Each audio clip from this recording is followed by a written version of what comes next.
ಎಲ್ಲ ಗೊತ್ತಿರೋ ಹಾಗೆ ವಿಷಯ ಎಲ್ಲ ಕಡೆ ಎಲ್ಲರಿಗೂ ಗೊತ್ತಾಗಿದೆ ಈಗ. ಅದ್ರ ಬಗ್ಗೆ ಎಲ್ಲ ಕ್ಲಾರಿಟಿ, ಎಲ್ಲ ಸಾಕ್ಷಿಗಳು ಎಲ್ಲ ಸಮೇತ ನಾನು ಬರ್ತೀನಿ. ಪ್ರತಿಯೊಂದು ಪ್ರೂಫ್ ತಗೊಂಬರ್ತೀನಿ.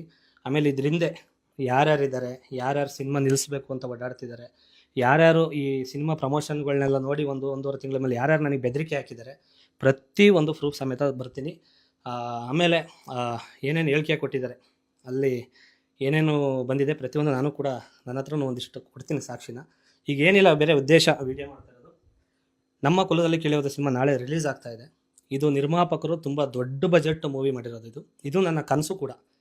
ಈ ಸಿನಿಮಾ ಒಂದು ದೊಡ್ಡ ಕನಸಾಗಿ ತುಂಬ 2.5 ವರ್ಷ ಕಷ್ಟಪಟ್ಟು ಇದು ಒಂದು ಸಿನಿಮಾ ಮಾಡಿರೋದು. ಹಾಗಾಗಿ ಈ ಮೂಲಕ ಕೇಳ್ಕೊಳ್ಳೋದು ಒಂದೇ, ಇದು ನಿರ್ಮಾಪಕರಿಗೆ ಯಾವುದೇ ಕಾರಣಕ್ಕೂ ಇದರಿಂದ ಇದು ಪ್ರೊಫೆಷನಲ್ ಬೇರೆ, ಇದು ಪರ್ಸ್ನಲ್ ಬೇರೆ. ಈ ಪರ್ಸ್ನಲ್ ಏನೇ ಇದ್ರೂ ಅದಕ್ಕೆಲ್ಲ ಕ್ಲಾರಿಟಿ ನಾನು ಕೊಡ್ತೀನಿ. ಇದರಿಂದ ಯಾವುದೇ ರೀತಿ ಸಿನಿಮಾಕ್ಕೆ ತೊಂದರೆ ಆಗಬಾರ್ದು ಅಂತ ಹೇಳ್ತೀನಿ. ಇಷ್ಟು ದಿವಸ ನಮ್ಮನ್ನು ಹರಿಸಿದ್ರ, ಆಶೀರ್ವದಿಸಿದ್ರ,